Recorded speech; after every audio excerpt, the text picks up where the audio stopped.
Bata pa lang si Ezekiel, hindi na siya sinasali ng mga kinakapatid sa paglalaro.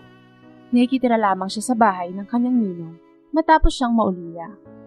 Puro kaedaran niya rin naman ang mga kinakapatid na sina Ingrid, Emmanuel at Maynard. Pero sadyang mabigat ang loob sa kanya ng mga ito, magmula nang mapunta sa poder nila. Saling pusa ka lang naman. Hindi ka nababagay rito. Hindi ka naman namin kapatid eh. Sampid ka lang. Iyan ang mga salitang madalas niyang marinig sa mga kinakapatid na siya nagpapadurog ng labis sa kanyang puso. Kaya naman kapag di siya sinasali ng mga ito sa laro, nagtutungo na lamang siya sa isang malawak na bakanting lote na malapit lang rin sa kanila. At dito siya madalas tumambay upang maglibang. Meron kasing nabuwal na puno ng niyog roon at doon siya umuupo. Madalas siyang naroroon kapag nalulungkot para pagmasdan ng mga isda sa sapa. Madalas pa nga ay palagi siyang nangungupit ng pellets ng baboy sa kanyang linya para lang pakainin ang mga isda roon. Kaya nga lang, isang hapon, dumating ang di inaasahan kung saan ay mapagtatanto niya ang napakapait na katotohanan. Araw ng Sabado nito at walang pasok sa paaralan ang batang si Ezekiel. Batid niyang hindi siya muling papasalihin ng kanyang mga kinakapatid sa laro. Dahil dito, napagpasyahan niya na lang na pakainin ng mga isda sa sapa. Ang mga hayop na lang kasi ang tinuturing niyang kaibigan dahil sa kawalan ng kalaro sa buhay. Pero bago niya pakainin ng mga ito, kinakailangan niya munang magtungo sa bodega kung saan nakatago ang pellets ng baboy. Gawa marahil ng pagiging bata, kaya siya naging pilyo ng sandaling iyon. Kahit walang pahintulot sa ninong, tinungo niya ang warehouse. Mabuti na lamang ay hindi ito nakalak kaya't malaya siyang nakapasok. Tumakot siya ng pellets at pagkatapos ay lumabas na. Pero halos lumukso ang puso niya sa labis na pagkagulat nang may sumita sa kanya. At nang pagharap niya ay ang ninong niya pala ito na si Mang Danilo na mukhang kakatapos lang magsiesta. Nanginginig ang buong katawan niya at pinagpapawisan ng malapot sa sobrang tensyon. Para kang bingi ah! Inuulit ko. Bakit mo ginawa yun ha? Sampid ka? Nagkalat ka pa ng mga pellets sa saigo? Sayang! Galit na galit at nanilisik ang mga matang tanong nito sa kanya. Kahit nangangatalang labi, napilitan siyang magdahilan dito sa pag-asang mababawasan ng ulo. Ninong, sorry po. Papakainin ko lang po kasi yung mga isda sa sapa eh. Hindi po kasi ako sinasali nila Ingrid sa laro. Kaya naman yun na lang po ang libangan ko. Pasensya na po. Pero sa halip na mabawasan ng galit ni Mang Danilo, kumuha ito ng walis tambo at inihampas sa kanyang puwet. Halos mapaos siya sa kakasigaw dahil sa lakas ng pagpalo nito. Para bang tumatagos sa kanyang mga buto ang bawat latay na natatalo. Gawa ng ingay, kaya naman natigilan sa paglalaro ang mga kinakapatid at nagtungo sa kanilang kinaroroonan. Pinagtawanan siya ng mga ito at nakuha pang magtanong sa ama kung ano ang kanyang naging kasalanan. Paano ba naman kasi mga anak? Ang kapal ng mukha nitong magnakaw ng pagkain ng baboy. Kaya ako siya tinuturuan ng leksyon. Sambit ni Mang Danilo, habang patuloy na hinahampas ng walis tambo ang kaawa-awang si Ezekiel. Nagmamakaawa ang bata na itigil na ang pagpalo, ngunit hindi siya tinigilan ng kanyang ninong na nagmistulang tingin sa mga daig niya. Yan! Huwag niyo pong tigilan sa pagpalo pa, para magtanda siya. Lalaki po yan na magnanakaw balang araw. Kaya nga ayaw namin siyang kalaro eh. Baka nakawin lang yung mga toys namin. Sambit ni Emmanuel. Mabuti nga sa'yo, Ezekiel. Pa, gusto yata niyang maniraan na lang sa sapa eh. Itapon niyo lang po kaya siya roon. Suwestyon naman ang bunso ni Mang Danilo. Huwag na anak. Tabing kalsada yun at maraming dumaraan. Siguradong makakusahan pa ako ng sinong makakita ng child abuse. Mabuti na yung paluin lang siya rito sa loob ng bahay. Walang makakita at walang magrereklamo o mangingialam. Sambit ni Mang Danilo, habang patuloy na pinapalo ang puwit ni Ezekiel.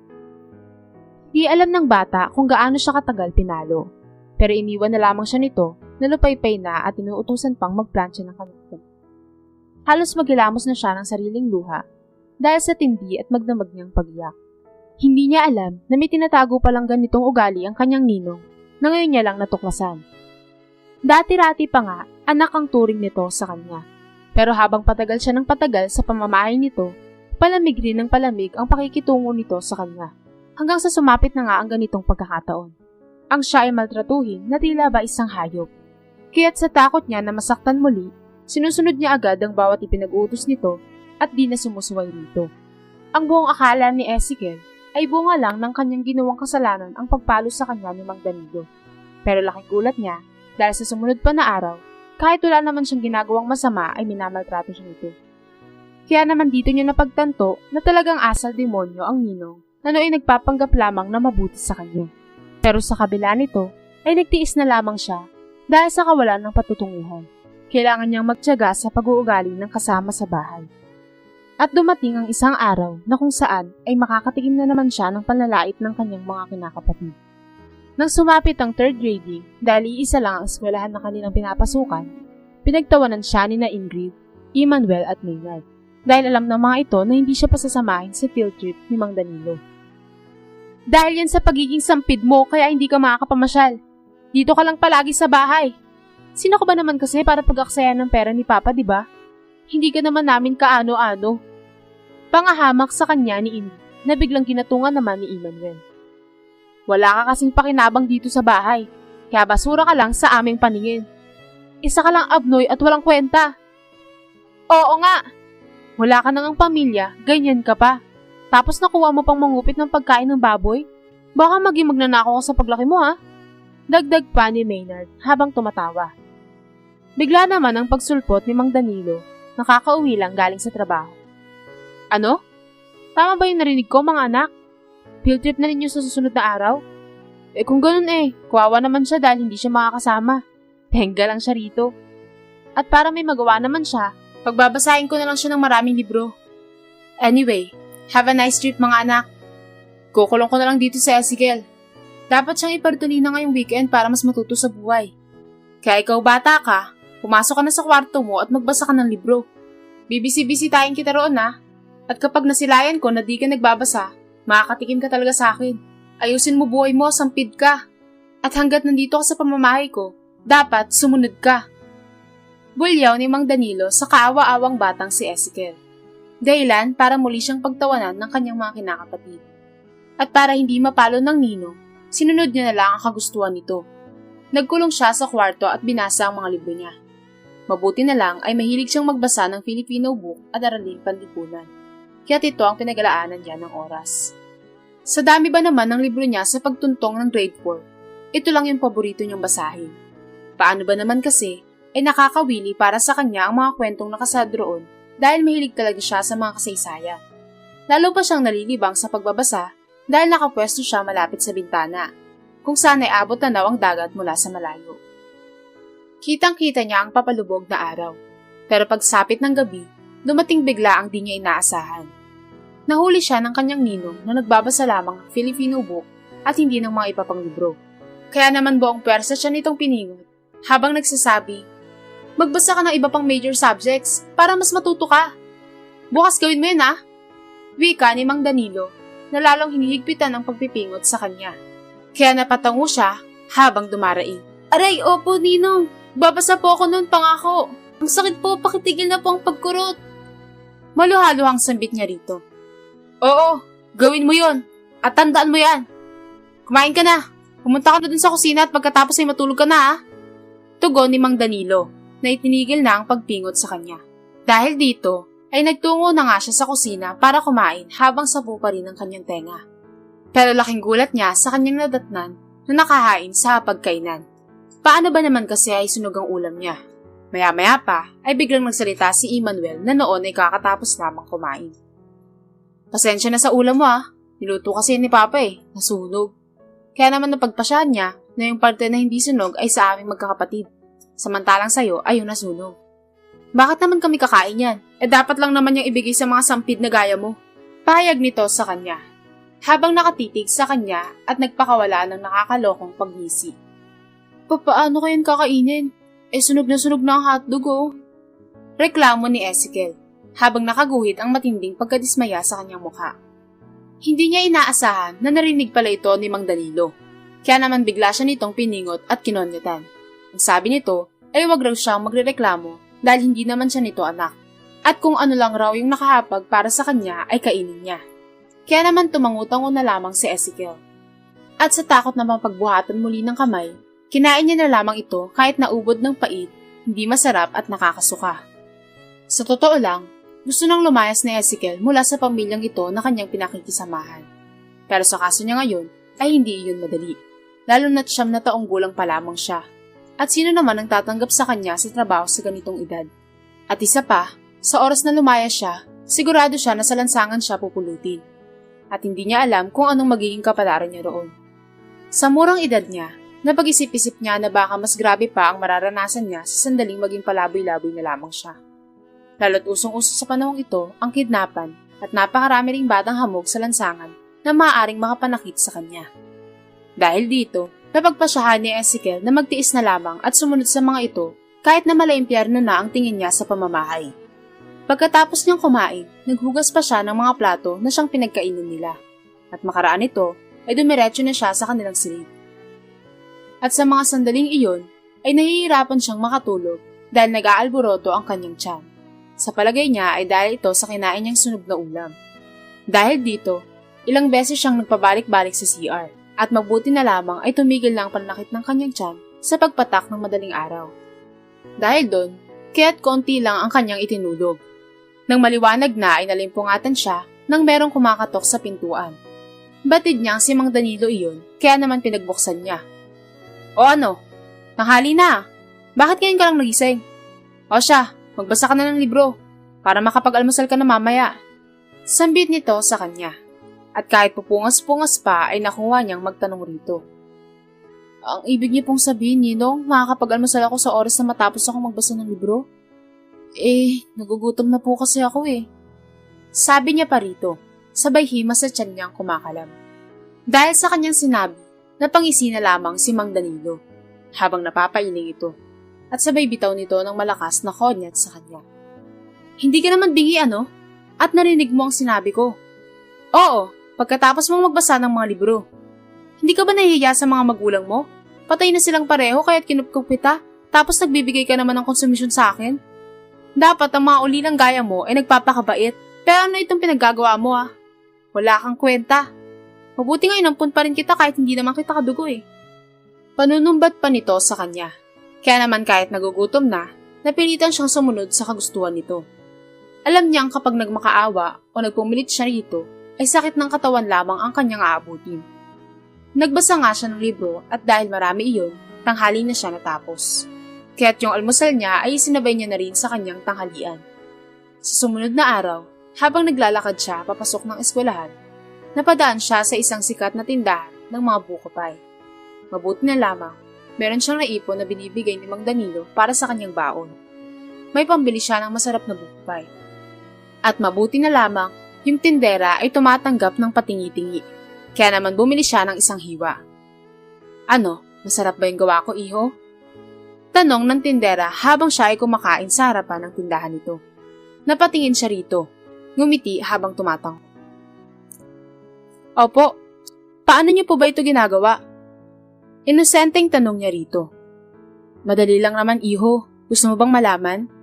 Kung gusto mo, sa darating na Sabado o Linggo, pumunta ka rito nang maituro ko sa'yo. Tugon nito sa kanya, kaya naman pumayag siya. Natanong pa nito ang kanyang pangalan at nalaman niya rin na Marta ang pangalan nito at ang pinapatawag sa kanya ay Tita Marta. Kaya naman magmula noon, tinandaan niya na babalik siya sa tindahan nito pagsapit ng Sabado o ng Linggo. Hanggang sa dumating nga ang araw na iyon, hindi man siya pinayagan ni Mang Danilo ay tumakas siya. Hindi niya mawari sa sarili kung bakit niya ginawa yun. Siguro, dala ito ng pagiging bata niya at sa kagustuhan na rin na makaalis sa malaimpyernong tirahan na iyon. Pagpunta niya roon, ay kinuwento niya kay Aling Marta ang naging pagmamalupit sa kanya ng taong kumupkop sa kanya. Ipinakita pa niya rito ang pasa na hindi naghihilom na nasa likuran ng kanyang hita. Nakuha niya iyon nang minsan siyang paluin ni Mang Danilo ng walis tambo sa kanyang puwet. At ipinakita niya rin ang langhib sa kanyang tenga dahil sa madalas na pagkurot nito sa kanya. Dahil dito ay naawa sa kanya si Aling Marta. At dahil hindi naman pala kaano-ano ni Ezekiel ang kumupkop sa kanya at minamaltrato pala siya nito, napagpasyahan ni Aling Marta na siya ay ampunin na lang. Tutal ay wala naman pala itong asawa at anak. Nag-iisa na lang rin sa buhay. At ang sabi pa nito ay napakagaan ng loob nito kay Ezekiel. Nang sandaling iyon ay walang dalang gamit ang bata maliban sa dala niyang bag na naglalaman ng notebook at libro. Naiwan niya kasi ang damit sa pamamahay ng ninong. Kaya't bago mag-umpisang magtinda ng buko pie si Aling Marta, nagtungo sila sa Tiangge para mamili ng kanyang damit. O iho, kumuha ka pa ng sa tingin mo ay kakasya sa'yo. Ako nang bahala sa magagastos. Pahayag ni Aling Marta na pinapakuha pa siya ng maraming pangdamit at pati na rin ng salawal. Tita Marta, baka mapalaki po yung gastos niyo Sapat na po ito para sa buong linggo na pagpapalit ko ng damit. Nahihiyang tugon ni Ezekiel. Kaya naman napangiti ang babae at hinaplos-haplos ang kanyang buhok. Hindi ko alam kung ilang taon ka na ba talaga iho Dahil sa edad mo na yan, para ka nang matandang mag-isip. Masyadong wais at matipid. Pero alam mo, ako nang bahala sa'yo. Mura lang naman yan Kumuha ka pa ng panlakad at pagkatapos ay uwi na tayo. Papakita ko naman sa'yo kung paano gumawa ng buko pie. Sige na, kumuha ka pa ng damit dyan, iho. Dahil sa likas na mapagbigay si Aling Marta, kumuha pa nga si Ezekiel. At noong pag-uwi nila sa bahay, dito na siya tinuruan ni Aling Marta kung paano gawin ang buko pie. Mabilis naman siyang natuto. At dahil dito, kapag wala siyang pasok ay natutulungan niya si Aling Marta. Ito na rin kasi ang nagpapaaral sa kanya. Bagamat sa eskwelahan pa rin na iyon siya nag-aaral, ay hindi niya naman kaklase ang mga salbahing kinakapatid. Dahil mas matanda siya sa tatlong yun. Si Ingrid ay grade 3 pa lang. Si Emmanuel naman ay grade 2. Samantalang si Maynard ay grade 1. Kung nakikita man sila ng mga ito, ay sa labas naman ng gate. Pinagtatawanan pa rin siya ng mga ito at ang sabi pa nga ay natutuwa raw ang kanilang ama sa kanyang pag-alis. Dahil wala na raw pabigat sa buhay at salot sa kanilang pamamahay. Nasaktan roon si Ezekiel, pero mas pinili niya na lang na huwag silang pansinin. Sa loob-loob niya tuloy, bakit pa siya inampon ng kanyang ninong kung pagmamalupitan lang rin naman? Sa palagay niya ay may utang na loob lamang ito sa kanyang mga magulang. Marahil ito'y tumatanaw lamang ng utang na loob na labag naman sa kalooban, kaya ganun ang ginagawa sa kanya. Isang araw, natanong ni Ezekiel si Aling Marta kung bakit hindi ito nag-asawa. Kahit masyadong personal ang tanong niya, inalam niya ang rason nito. Kaya naman natawa ang babae. Hindi ko talaga alam kung bata o matanda yung kasama ko dito sa bahay Pero sasabihin ko sa'yo, iho. Uli lang lubos na rin ako. Patayin na ang pareho kong mga magulang. Nagkapamilya rin naman ako pero namatay sa sakit yung anak ko, iho. Sanggol pa lang siya noon. Samantalang yung dati kong asawa ay iniwan ako. Ako kasi yung sinisisi niya sa pagkamatay ng anak namin Hindi ko naman kasalanan yun Sino ba namang ina ang gugustuhin na magkaroon ng dengue ang kanyang anak? Na-confine naman yung anak ko sa ospital pero hindi kinaya yung taas ng lagnat Halos pagsakloban ako ng langit at ng lupa nang mamatay siya.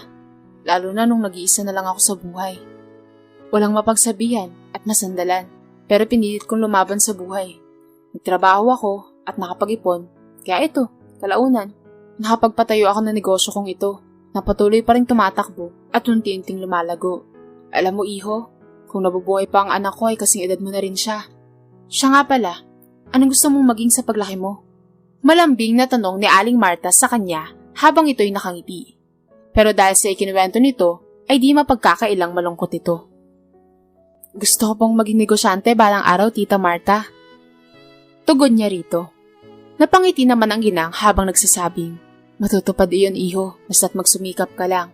Ako nang bahala sa pag-aaral mo. Maasahan ko ba yon? Tanong pa nito sa kanya, dahilan upang siya ay tumango habang nakangiti rito. Mabilis na lumipas ang maraming panahon. May maganda ng trabaho nito si Ezekiel, hanggang sa merong nag-imbita sa kanya sa isang kasalan sa kabilang lugar. Ang venue ay idadaos sa isang sikat at napakalaking restaurant. Kaya naman hindi niya na iyon pinalagpas pa, dahil gusto niya ring makita ang selebrasyon ng kasalang naroon. Laking gulat niya nang masilayan na si Emmanuel pala ang ikakasal. Hindi nga siya nagkakamali sa pagkakabasa sa invitation card na bigay sa kanya ng kanyang kumpare. Hindi niya rin akalain na kaibigan pala ito ng kanyang kumpare. Matagal niya nang hindi nakikita ang magkakapatid na yun, pati na rin ang kanyang ninong. Pero ganun na ganun pa rin ang itsura nito. Sa kasal ni Emmanuel ay nandaroon rin ang dalawa pang anak ni Mang Danilo. Best man at bridesmaid pa nga ang mga ito. Pagkatapos ng seremonya ng kasal, ay nagsikainan na ang mga imbitado. Sa kalagitnaan ng pagkain ni Ezekiel, nagulat siya nang may kumonyat sa kanyang ulo. Pagtingin niya ay si Mang Danilo pala ito. Anong ginagawa mo dito? Hindi ka naman imbitado Galit na tanong nito sa kanya. Bigla namang lumapit ang groom na si Emmanuel at ang dalawang kapatid nito habang sinasabihan siya ng masasakit na salita. Isa raw siyang patay gutom na makapalang muka na dumadalo sa piging na hindi naman siya imbitado. Dagdag pa ng mga ito sa kanya.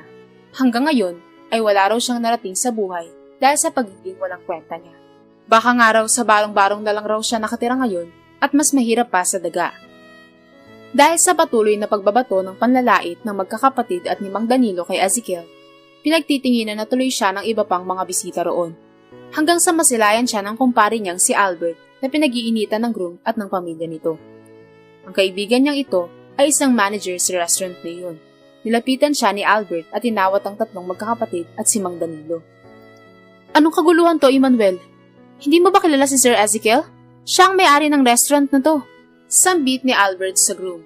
At sa pagkakataon na yon, ibubuhos na sana ni Mang Danilo ang wine sa mukha ni Ezekiel. Pero nang marinig ito ay natigilan ito habang nanlalaki ang mga mata. Ikaw? Ikaw ang may-ari ng restaurant na to? Ang pagkakaalam ko, noong umalis ka sa puder ko, naging palaboy ka na eh. At yung napaglimusan mo yung pinagbabaon mo sa klase. Hindi ko alam na makakapagtapos ka pala. Ikaw na dating palaboy? Sambit ni Mang Danilo sa kanya. Biglang tumayo sa kinuupuan si Ezekiel at kinausap ng mahinahon si Mang Danilo. Noong umalis ako sa puder nyo, kailanman ay hindi ako naging palaboy. Dahil may mabait na taong kumupkup sa akin at siya si Tita Marta. Kahit hindi ko siya kaano-ano, siyang tumatayo kong magulang. At siya rin ang nagpaaral sa akin at trinato niya ako ng maayos. Kaya't utang na loob ko talaga sa kanya kung bakit ako nakapagtapos at naging matagumpay sa buhay. Mabuti pa siya, no? Kahit hindi ko ninang, pinaparamdam niya sa akin na may pangalawa akong magulang na siyang yumayakap sa akin sa sandaling nangungulila ako sa mga magulang ko. Samantalang kayo, Nino, hindi ko yun kailanman naramdaman sa inyo. At ang mga naalala ko lamang sa inyo ay yung pagpapahirap mo sa akin. Bigla namang lumapit si Emmanuel at dinuro pa si Ezekiel. Wala akong pakialam kung ikaw man ang nagmamay-ari ng restaurant na to. Pero wag mong pagsalitaan ng ganyan si Papa sa araw ng kasal ko. Pero tinapik ni Albert ang kamay ni Emmanuel habang nagsasabi, Pre, manager ka sa restaurant ng pinapasukan mo, samantalang supervisor naman yung dalawang kapatid mo roon. Pero hindi mo pa rin kilalang CEO roon? Si Sir Ezekiel rin yung nagmamay-ari sa restaurant na pinagtatrabahuan mo. Dahil dito, ay napalunok na lamang ng laway si Emmanuel. Napanganga at namumutla sa matinding hiya ang pagmumukha. Albert, siya pala yung manager roon at staff naman sina Ingrid at Maynard? Oh, pasensya na. Hindi ko alam na doon rin pala sila nagtatrabaho. Ang sabi kasi ni Tita Marta na siyang mahawak roon, maayos naman sa tungkulin ng manager at ang mga supervisor. Kaya di ko na inaalam pa kung ano yung pangalan nila. Pero papaalisin ko na sila. Sigurado naman kasing pabayag si Tita Marta. Ginagawa ko ito bilang kabayaran sa panlalait, pang-aalipusta, at pananakit nila sa akin noon. Kaya Emmanuel, pasensyaan na lang tayo. Dahil sa sinabi ni Ezekiel, hindi na nakakibo ang apat. Animoy naging pipi ang mga ito habang nakayuko. Nagmakaawa naman ang asawa ni Emmanuel sa kanya na wag iyon gawin sa mister nito. Pasensya na, Miss Donnelly. Hindi mo alam kung gaano ako naghirap noon sa mga kamay nila. Para akong nasa impyerno. At di ko inaasahan na kahit dito sa restaurant ko, ay gagawin nila yon. Sorry pero di kita papakinggan. If I were you, makipaghiwalay ka na agad sa asawa mo. I-divorce mo na siya. Dahil ako nang nagsasabing masama ang ugali niyan at baka mabugbog ka lang yan balang araw. At dahil sa pagpapaalis ni Ezekiel sa magkakapatid sa restaurant niya, nawalan nga ang mga ito ng trabaho. Lumipas ang ilang taon at nabalitaan na lang ni Ezekiel na si Ingrid raw ay napariwara na sa buhay at naging adik na ito. Si Emmanuel naman ay nagbabakalbote na lang at hiniwalay na rin ng asawa. Samantalang sina Maynard at Mang Danilo ay pareho nang namatay dahil sa di matukoy na karamdaman na dumapo sa mga ito. Nagsisisi tuloy si Ezekiel kung bakit niya inalisan ng trabaho ang tatlo at marahil iyon ang dahilan kung bakit naging ganun ang kanilang kapalaran. Pero kung tutuusin, kahit na pinatalsik man niya sa trabaho ang tatlo ay may mga pinag-aralan naman ang mga ito at madaling makakahanap ng mapapasukan. Ngunit sa loob-loob ni Ezekiel, kanyang napagtanto na sadyang di siya ang may kasalanan sa nangyari sa buhay ng mag-anak na yun, kundi ang mga ito rin mismo. Sila ang gumuhit ng kanilang kapalaran at ang resulta ay ang masamang karma.